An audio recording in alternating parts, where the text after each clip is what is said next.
11 सितंबर 1948 लगभग आज़ादी के एक साल बाद ये दिन पाकिस्तान और भारत दोनों के लिए बहुत खास था। पाकिस्तान के लिए यह इसलिए खास था क्योंकि इसी दिन पाकिस्तान के कैद आजम मोहम्मद अली जिन्ना का निधन हुआ था और भारत के लिए यह इसलिए खास था क्योंकि इसी दिन भारत में मोहम्मद अली जिन्ना की मौत से एक ऐसी खबर बाहर निकल कर आई जो शायद 15 अगस्त 1947 से पहले पता चलती तो शायद भारत का कभी बंटवारा ही ना हुआ होता। यह राज मोहम्मद अली जिन्ना के मौत से जुड़ा हुआ था और यह राज इतना बड़ा राज था कि कई विद्वानों ने तो इसे एशिया में शताब्दी का सबसे बड़ा राज भी कहा। तो दोस्तों, वो आखिर ऐसी कौन सी बात थी जो जिन्ना ने अपनी मौत तक छिपा के रखी थी और जो भारत का बंटवारा रोक सकती थी, जानेंगे इस पूरे वीडियो में, इसलिए वीडियो के अंत तक जरूर बने रहें।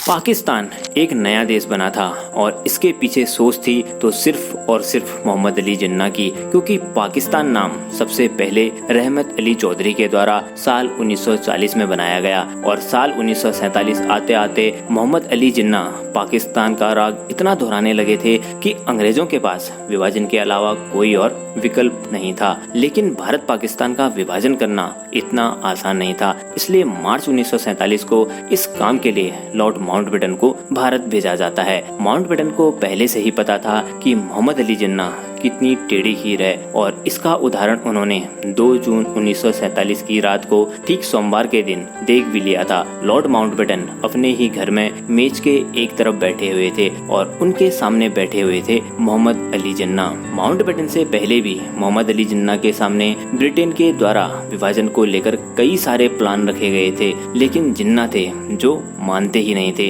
इसलिए इस रात को माउंटबेटन जिन्ना से मीटिंग करने से पहले ही खुद लंदन जाकर एक प्लान तैयार करके लाए थे। इस पर नेहरू और कांग्रेस तो राजी थे ही और वहीं दूसरी तरफ सोमवार होने के कारण महात्मा गांधी का भी मौन व्रत था, इसलिए वे कुछ इस पर नहीं कह सकते थे, इसलिए उनकी तरफ से भी हाँ ही थी। माउंटबेटन के लिए इस मामले में अब सिर्फ एक आखिरी शख्स बचा था और वे थे मोहम्मद अली जिन्ना। माउंटबेटन के प्लान के मुताबिक मोहम्मद अली जिन्ना को एक नया बना बनाया पाकिस्तान मिल रहा था। इस बारे में जब माउंटबेटन ने मोहम्मद अली जिन्ना से उनकी इच्छा जानने की कोशिश करी तो मोहम्मद अली जिन्ना ने जवाब देते हुए कहा कि मैं मुस्लिम लीग से इस बारे में चर्चा करके जवाब दूंगा। लेकिन इस बारे में माउंटबेटन भी अपना मन बना चुके थे। उन्होंने जिन्ना को चेतावनी देते हुए कहा कि कल फाइनल मीटिंग में मैं सबको यह बता दूंगा कि जिन्ना और मुस्लिम लीग की तरफ से सहमति दे दी गई है। अगर उसके बाद भी उस सहमति पर अगर आपने अपनी असहमत जताई तो आप सोच लेना कि आपके हाथ से पाकिस्तान निकल चुका है और आप पाकिस्तान के सपने देखना छोड़ देना। और दूसरे दिन एक बार फिर से सभी नेता राउंड टेबल कॉन्फ्रेंस में उपस्थित होते हैं और माउंटबेटन यह ऐलान कर देते हैं कि जिन्ना और मुस्लिम लीग की तरफ से हाँ है। इस पर जिन्ना का कोई भी जवाब नहीं आता है, जिसका मतलब साफ था कि जिन्ना अब टांग नहीं अड़ाने वाले थे।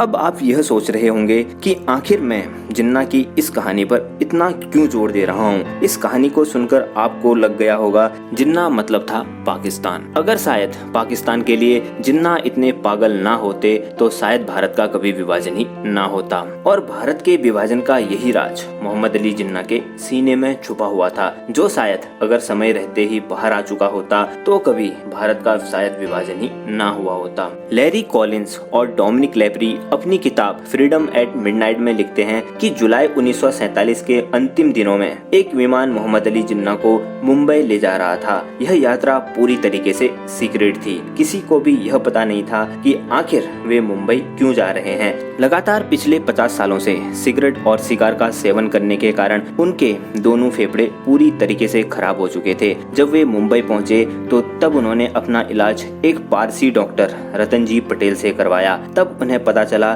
कि उनको टीबी है, मतलब ट्यूबरकुलोसिस है और उनकी उम्र महज 2 साल की ही बची है। इस समय तक उनको यह बात भी खुद पता नहीं थी कि आखिर उन्हें टीबी है, लेकिन उन्हें एहसास था कि वे किसी गंभीर बीमारी से जूझ रहे थे। जिन्ना कतई नहीं चाहते थे कि वे दिल्ली में किसी डॉक्टर के पास अपना चेकअप करवाएं। उन्हें एहसास था कि अगर कोई गंभीर बीमारी हुई तो इसका पता तुरंत ब्रिटिश ऑफिशियल को लग जाएगा, जिस कारण से ब्रिटिशर पाकिस्तान के निर्माण को लेकर कोई और रास्ता निकाल लेंगे। इसलिए वे एक भरोसेमंद डॉक्टर से अपना इलाज करवाने मुंबई आते हैं। जो कि उनके इस राज को राज ही रहने दे सकता था। और लगभग आजादी के 1 साल बाद तक भी यह राज आखिर राज ही रहा। और फाइनली 11 सितंबर 1948 को मोहम्मद अली जिन्ना का निधन हो गया। यहाँ तक कि लॉर्ड माउंटबेटन का भी कहना था कि अगर जिन्ना की यह बात उन्हें पता होती तो आज इतिहास अलग होता। वे भारत की आजादी कुछ महीनों के लिए पीछे कर देते और शायद आज कोई पाकिस्तान होता ही नहीं।